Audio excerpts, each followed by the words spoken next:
Assalamualaikum warahmatullahi wabarakatuh. Perkenalkan, nama saya Febi Fitriana, NIM 19107032 dari kelas S1 TE 03A Institut Teknologi Telkom Purwokerto. Di sini saya akan menjelaskan sedikit mengenai osiloskop dan multimeter. Yang pertama, osiloskop. Osiloskop sendiri ada dua jenis. Yang pertama osiloskop analog, yang kedua osiloskop digital. Pengertian osiloskop. Osiloskop adalah alat ukur elektronik yang dapat memetakan atau memproyeksikan sinyal listrik dan frekuensi menjadi gambar grafik dua dimensi, seperti gambar gelombang di samping ini, dengan waktu pada sumbu X yang horizontal dan tegangan pada sumbu Y yang vertikal. Bagian-bagian osiloskop.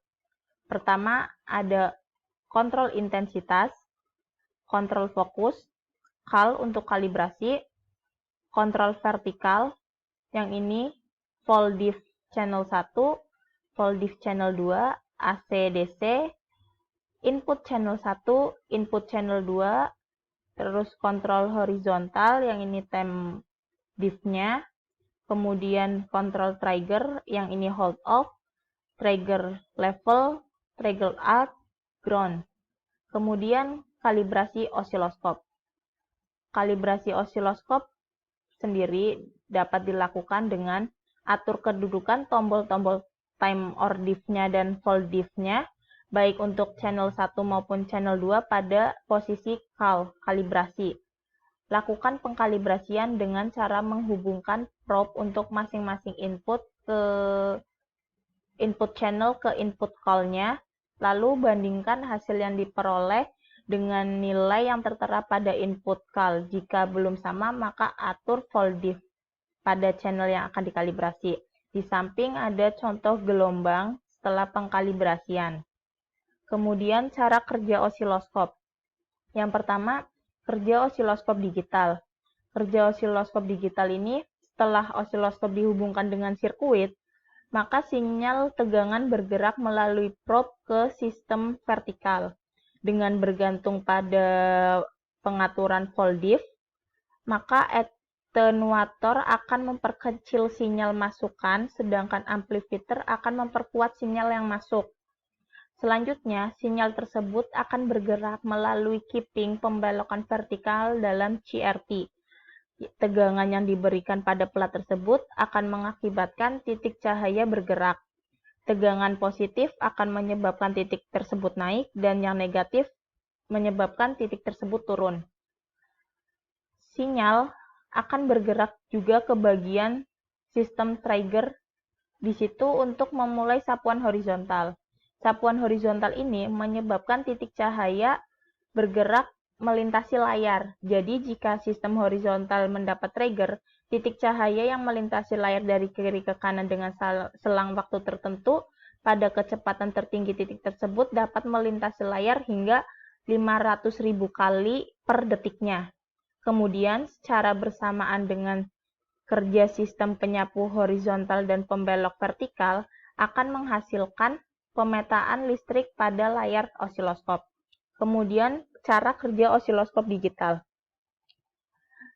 Nah, pada cara kerja osiloskop digital ini, gelombang yang akan ditampilkan terlebih dahulu disampling atau dicuplik dan didigitalisasikan.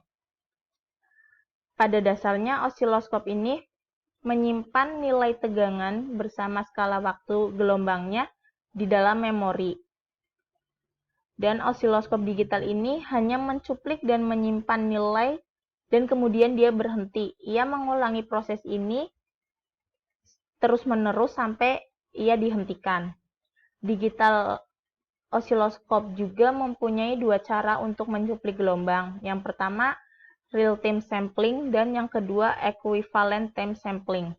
Osiloskop digital membutuhkan masukan sekurang-kurangnya 2 cuplikan per periode gelombang untuk merekonstruksikan suatu bentuk gelombang.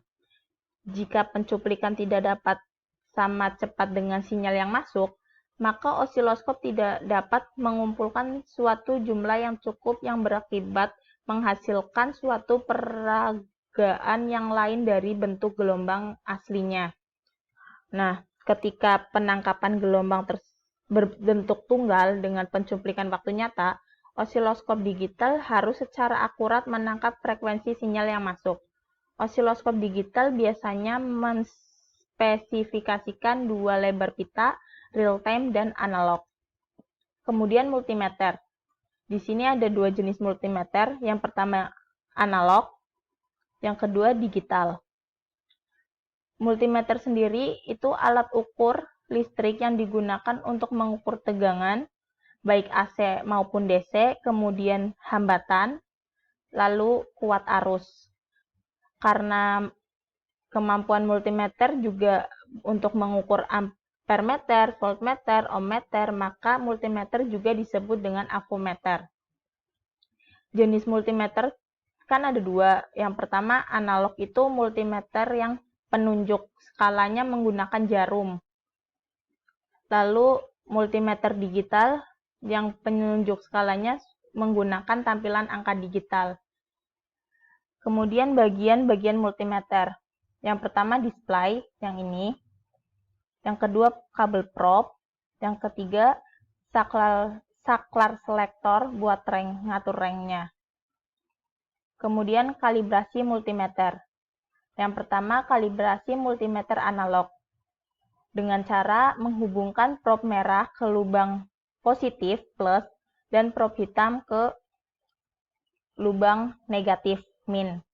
Lalu atur posisi knob pada faktor penggali tahanan yang akan digunakan. Kali 1, kali 10, kali 100, atau kali 1000. Hubungkan singkat probe hitam dan probe merah dengan cara disentuhkan masing-masing ujung probe-nya. Kemudian ketika dihubungkan singkat, pasti jarum penunjuk harus tepat pada posisi 0. Bila tidak, maka atur pada pemutar tombol kalibrasi. Tombol kalibrasi yang ini. Untuk mengatur dia di posisi 0. Kemudian pada multimeter digital. Atur posisi knob pada pengukur tahanan yang akan digunakan. Hubungkan probe hitam dan probe merah dengan cara disentuhkan masing-masing ujung probe-nya. Lalu catat hasil tahanan yang ditampilkan pada monitor. Nah, nilai tahanan yang tampil pada monitor ini harus dijumlahkan dengan hasil pengukuran resistor untuk mendapatkan nilai pengukuran yang tepat. Kemudian cara kerja multimeter. Yang pertama, cara kerja multimeter analog.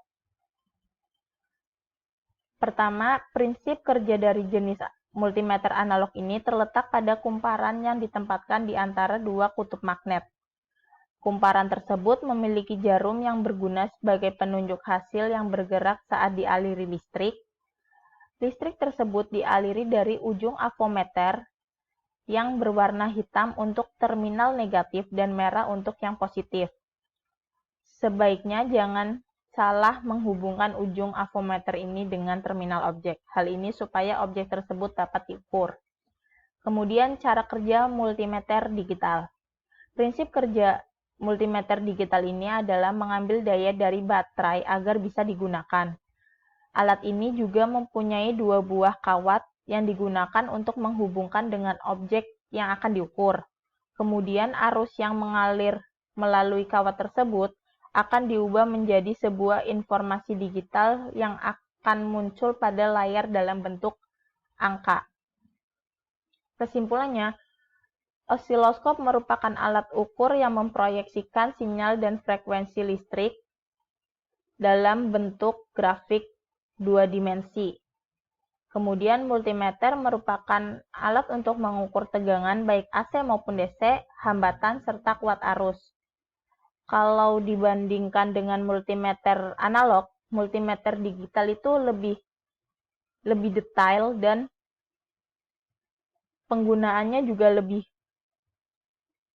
gampang, lebih teliti lagi karena di situ langsung muncul angka digital.